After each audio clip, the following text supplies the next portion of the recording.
sees possibilities in our minds. And so the second key is to win with success models. When you hear stories, it encourages you. When you have a model, when you're going through, you can say, you know, the next time you're going through a struggle in your relationship, you're going to remember the Thomases and say, you know what, let me not just end this marriage. Let me try to see if we can work it out because others have done it. The third one is develop yourself. I already told you the story of my mom. My mom was a teenage mother. We're getting all of this, right? My mom was a teenage mother who had me at 17. And when she came to Kingston, and she don't mind me telling her story, I'm so proud of this lady. Stand, let them see you, Mom. She came to Kingston with one suit of clothes on her back and a borrowed pair of slippers. And we used to sell downtown. My mother came and she didn't really have anywhere to live, but because of, she was a mannerable child. When you come from country, you have manners. But she was determined. From she was 8 years old, she wanted to become a nurse. And for a while, having had 3 children and not getting good support, not having a proper skill, selling downtown, working in a machine factory, different things, she kind of gave up. But then she went to a seminar and somebody spoke and encouraged her not to let her children stop her from going after her dreams, investing them and develop herself at the same time. And at 37, she went back to school.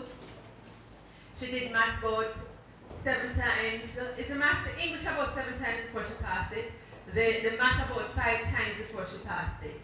And in the end, she got her CFCs and went to nursing school at 43 and came out with a second-class honors degree in nursing at the age of 46. And at 50, she went back to school again to specialize, to become a nephrologist, specializing in renal failure, taking care of patients with end-stage kidney disease. And just recently, my mother just celebrated, what, 54? She just finished a course in nursing. She's about to become a midwife, right? She's a midwife. She's delivered more than 50 babies. And I'm 37. I haven't had any children yet. So when the children do come at that age, I know I'll have somebody experienced to help me with the delivery. But I've seen my mother develop herself to become the person in the community that people look up to. When I was publishing my first book, it was my mom who gave me $350,000. I've always out-earned my mom, but she has always had more money than me. And my mom is always reading. At home, she's always listening to motivational tapes, listening to preaching. When she gets her pay, it's books she buys. And they say if you want to go far, you have to read to lead. They say that formal education will help you to make a living, but self-education will help you to make a fortune. It's a difference between going to the beach and owning the beach. So when you invest in yourself and develop yourself and increase your value in the marketplace, you'll be able to win.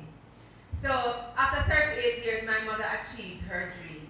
And I have some goals that I'm working on, and I'm working on my skills as a speaker, working on my skills and different things, because I know if you invest in yourself, you'll be able to do well in life. So the third key there is to develop yourself to win. All right? The fourth one there is to manage your mind and emotions. There is a triad between your thoughts, your emotion, and your behavior.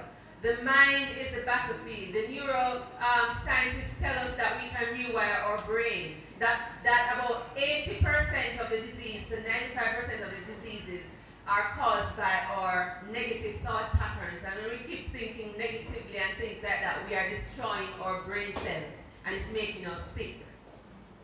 And so you have to learn to manage your mind and your emotions. No matter how talented you are, if you do not know how to deal with the problems that face you, you can't work, you can't maintain your relationships. And there are ways to do that. And a big part of that is watch your self-talk. You're wired for love. So when you start beating up yourself and criticizing yourself like I used to do, then you're going to end up where you don't want to end up. You're going to kill off yourself. You may not do do like me, try to commit suicide, but you're slowly through this killing off the brain cells and you become sick, you have cancer, you have all kind of stuff. A lot of these things are caused by the thoughts we think. And so you have to learn to manage your mind and your emotions. And the third one is be money smart to win like my mom. Spend less than you earn. Put the fourth one, do not, when you get your paycheck, do not just go straight to spending. As a believer, I take out 10%, give it to the Lord. It's a financial principle of prosperity. You give yourself first. But I give the Lord, and then I am practicing to put aside some, like my mother, because she always have money. I have learned the hard way. But I have learned the hard way. Do not, if it's even $1, because at the end of the day, it will accumulate. You have to learn to be money smart. Read books on finances and all of those kind of things. You have to be money smart to win. Because if you cannot manage money, you won't be trusted with true treasures. The final one is fail forward to win. When things don't go, not the final one, that one is number what? 5. Number 5, fail forward to win. That means when you fail, look for the lessons and use it as a bridge, as a step to push you ahead instead of stopping. So what can I learn from this? And because you've not failed until you give up. And so sometimes it is through failure, it becomes a backdoor to success. This didn't work out, so you try something else, and eventually things work out. So fail forward, do not give up. The next one is be confident to win. If I were coming up here, if I came up here and was just wobbling and stuff and shoulders droop and all kind of, you don't want to listen to me.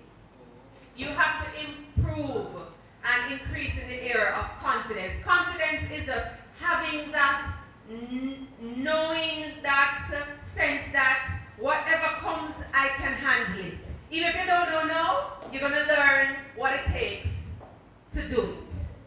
And for me, my confidence comes from the Lord and knowing that I have someone to call